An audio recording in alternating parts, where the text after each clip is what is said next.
ইব্রাহিম আলাইহিস সালামকে বলা হয়েছিল মূর্তি ভেঙেছে কে? তখন তিনি বললেন, আমাকে বলছেন কেন? ওই যে বড়জন কুড়াল ঘাড়ে করে আছে তাকেই বলেন না।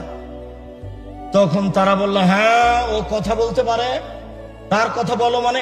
ও যে কথা বলতে পারে না তার ইবাদত করো কি করে? তারও খেপে গেল, এই বেটা গর্ত খোঁড়ো, ইব্রাহিমকে আগুনে জ্বালিয়ে দাও।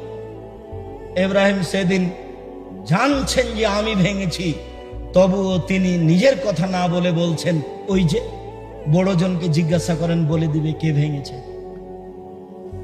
ইব্রাহিম আলাইহিস সালামকে বলা হলো, আপনার সাথে কে?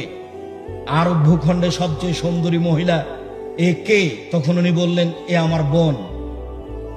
আবার তিনি তার স্ত্রীর কাছে গিয়ে বললেন, দেখো হাজেরা, দেখো সারা, তোমার ব্যাপারে কিন্তু আমি বলেছি তুমি আমার বোন।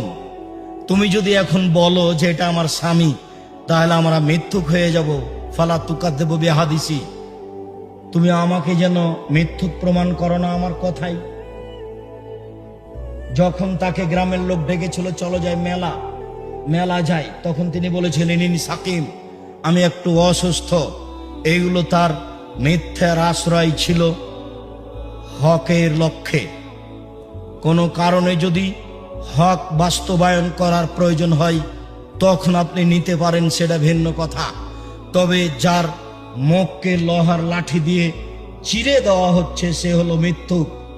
ভুলেও কোনোদিন কারো ক্ষতি করার লক্ষ্যে, কারো সুবিধা করে দেওয়ার লক্ষ্যে কোর্টে কাচারিতে, গ্রামে, গ্রাম্য সালিসে, সামাজিক কারো ক্ষতির প্রয়োজনে মিথ্যের আশ্রয় নিও না। এরকম হতে থাকবে ইউফালু বিহি ইয়াউমাল কিয়ামা। বিচার যতদিন পর্যন্ত না হচ্ছে ততদিন পর্যন্ত তার মুখকে চিরে ফেলা হবে এইভাবেই।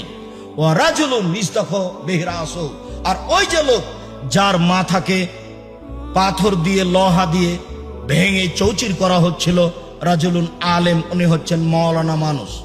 কোরআন হাদিস জানতেন কিন্তু আমল করতেন না। জানা মানুষ, আমল করতেন না, যার কারণে এইরূপ করা হচ্ছে। যারা কোরআন হাদিস জানে, আমল করে না, তার অবস্থা কি হবে?